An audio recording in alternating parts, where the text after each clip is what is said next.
So let's kick off building in public. What are we talking about this week?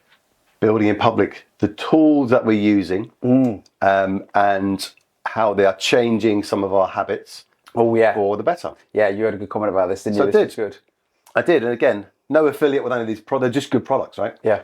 So in our origin story, true, we started to look at what are the simplest tools. Let's not just use the things we've always been using, because we do. Let's not be dogmatic. What are we trying to do here? What are the simplest tools to use, and the most effective tools for going to where we want to go? So pitch.com was one of those for presentations.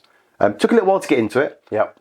But it has stopped me, and I've over 10 years in Keynote. I was literally thought in Keynote for so long.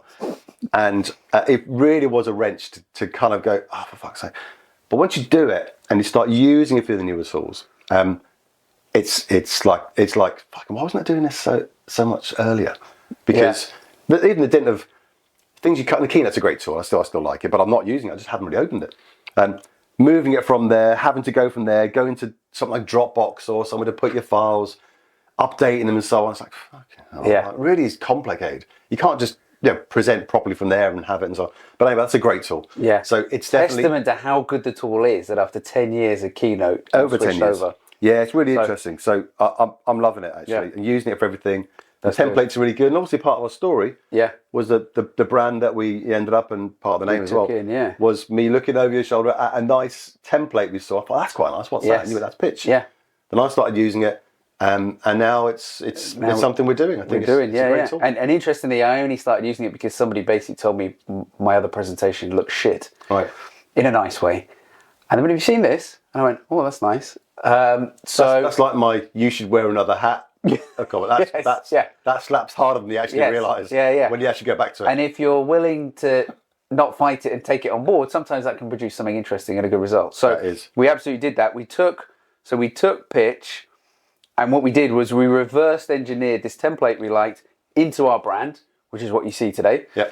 The style, fastest way to do it. You had registered this domain. We agreed on it super fast.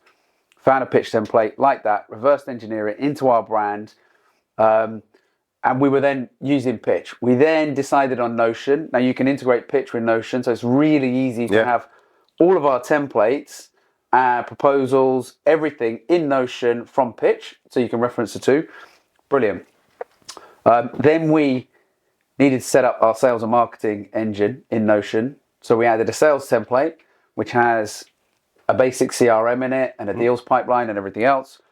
We populated that. We started populating with our contacts that we knew, mainly from LinkedIn.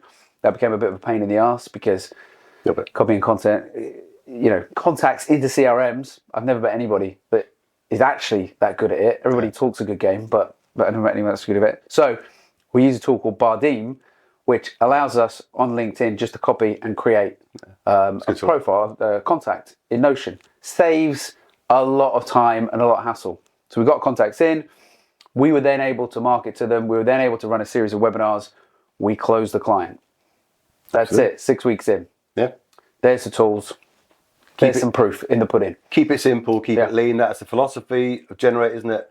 We don't overblow anything. We keep it super low, kind of low and lean, and focus on the key areas, right? Yeah. And we talked in the last podcast about vitamin N.